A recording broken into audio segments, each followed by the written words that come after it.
வணக்கம், இது உங்கள் ஃபர்ஸ்ட் நியூஸ் தமிழ். இன்று 2026 ஜனவரி 7 இலங்கை மற்றும் உலகின் சமீபத்திய செய்திகளுடன் நான் தர்ஷி.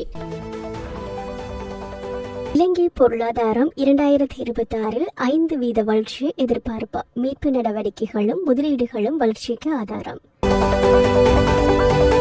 ஸ்ரீலங்கா அஞ்சல் சேவை வருமான இலக்கத்தை மீறியது.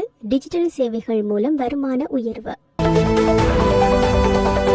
ஈரானில் போராட்டங்கள் தீவிரம். 600 பேர் உயிரிழப்பு. 10,000-க்கும் மேற்பட்டோர் கைது. Abu Dhabi sustainability week. ராமபோசா வாழ்த்து சந்திப்பு. பசுமை வளர்ச்சியில் சர்வதேச ஒத்துழைப்பு. இந்திய அமெரிக்கா வர்த்தக ஆலோசனை. பெக்சுலிகா திட்டம் மற்றும் தொழில்நுட்ப ஒத்துழைப்பு. FIFA உலகக்கோப்பை ட்ரோன் பாதுகாப்பில் பெரும் முதலீடு. விமான வழி அச்சுறுத்தல்களை தடுக்க புதிய திட்டம். கனமழை மற்றும் பலத்த காற்று எச்சரிக்கை. பல மாவட்டங்களில் அனர்த்த அபாயம். இனி விரிவான செய்திகள். 2026 ஆண்டில் இலங்கை பொருளாதாரம் சுமார் 5% வளர்ச்சியை பதிவு செய்யும் என அரசாங்கத்தின் பொருளாதார முன்னறிவிப்புகள் தெரிவிக்கின்றன. சுற்றுலா, கட்டுமானம், சேவை மற்றும் ஏற்றுமதி துறைகள் மீண்டும் வேகமடையும் என எதிர்பார்க்கப்படுகிறது. பொதுநிதி ஒழுங்குமுறை, வரி சீர்திருத்தங்கள் மற்றும் கடன் மறுசீரமைப்பு நடவடிக்கைகள் வளர்ச்சிக்கு ஆதரவாக இருக்கும் என கூறப்படுகிறது. வெளிநாட்டு முதலீடுகள் மற்றும் சர்வதேச நிதி நிறுவனங்களின் ஆதரவும் முக்கிய பங்காற்றும். இதேவேளை பணவீக்கம் மற்றும் விலைவாசி கட்டுப்பாடு தொடர்ந்தால் மட்டுமே இந்த இலக்கு நிலைநிறுத்தப்படும் என பொருளாதார நிபுணர்கள் வலியுறுத்துகின்றனர்.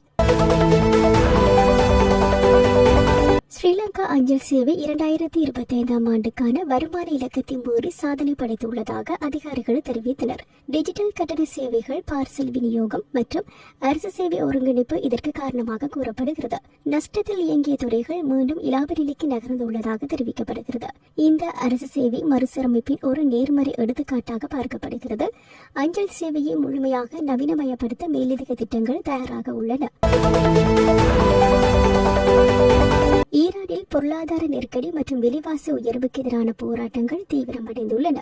சர்வதேச மனித உரிமை அமைப்புகளின் தகவலின்படி போராட்டங்களில் உயிரிழந்தோர் எண்ணிக்கை 600 கடந்துள்ளது.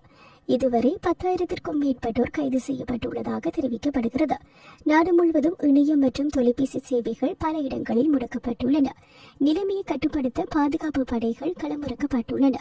சர்வதேச சமூகத்தினர் பதற்றம் குறித்து கவலை வெளியிட்டுள்ளனர். அபுதாபி சஸ்டைனபிலிட்டி வீக் நிகழ்வின் போது தென் அமெரிக்க ஜனாதிபதி சிறில் ராமபோசா தலைவர்களுடன் கலந்துரையாடியுள்ளார். புதுப்பிக்கத்தக்க எரிசக்தி, காலநிலை மாற்றம் மற்றும் பசுமை முதலீடுகள் குறித்து விவாதங்கள் நடைபெற்றன. ஆப்பிரிக்க மத்திய கிழக்கு நாடுகளுக்கு இடையிலான நிலைத்த வளர்ச்சி ஒத்துழைப்பை வலுப்படுத்த வலியுறுத்தப்பட்டது. உலகளாவிய காலநிலை சவால்களுக்கு கூட்டு தீர்வுகள் தேவை என அவர் தெரிவித்தார்.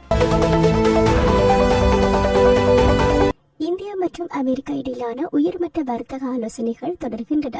பெக்சுலிகா எனப்படும் மேம்பட்ட தொழில்நுட்ப திட்டம் முக்கிய விவாதமாக உள்ளது. சிலிகான், செயற்கை நுண்ணறிவு மற்றும் பசுமை தொழில்நுட்பங்களில் ஒத்துழைப்பு அதிகரிக்க முடிவு செய்யப்பட்டுள்ளது. இது இரு நாடுகளுக்கும் பொருளாதார ரீதியில் பலனளிக்கும் என எதிர்பார்க்கப்படுகிறது. FIFA உலகக்கோப்பை போட்டிகளின் பாதுகாப்பிற்காக ட்ரோன் கண்காணிப்பு மற்றும் எதிர் ட்ரோன் தொழில்நுட்பங்களில் பெரும் முதலீடு செய்யப்பட்டுள்ளது. விமான வழி அச்சுறுத்தல்களை முன்கூட்டியே கண்டறிவதே திட்டத்தின் நோக்கம். போட்டிகள் நடைபெறும் மைதானங்கள் முழுமையாக உயர் தொழில்நுட்ப பாதுகாப்பு வளையத்தில் இருக்கும். ரசிகர்களின் பாதுகாப்பை முதன்மை என FIFA அறிவித்துள்ளது.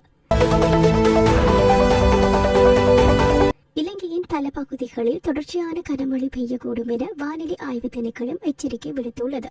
மத்திய மலைநாடு, கிழக்கு மற்றும் தென் மாகாணங்களில் மண்சரிவு அபாயம் காணப்படுகிறது. மணித்தியாலத்திற்கு 50-60 கிலோமீட்டர் வேகத்தில் பலத்த காற்று வீசக்கூடும். மக்கள் அவதானத்துடன் செயல்படுமாறு அறிவுறுத்தப்பட்டுள்ளனர். இன்றைய முக்கிய செய்திகளுடன் ஃபர்ஸ்ட் நியூஸ் தமிழ் செய்தி வாசிப்பு இத்துடன் நிறைவடைகிறது. மேலும் உண்மையான துல்லியமான செய்திகளுடன் நாளை மீண்டும் சந்திப்போம். நான் தர்ஷி. வணக்கம்.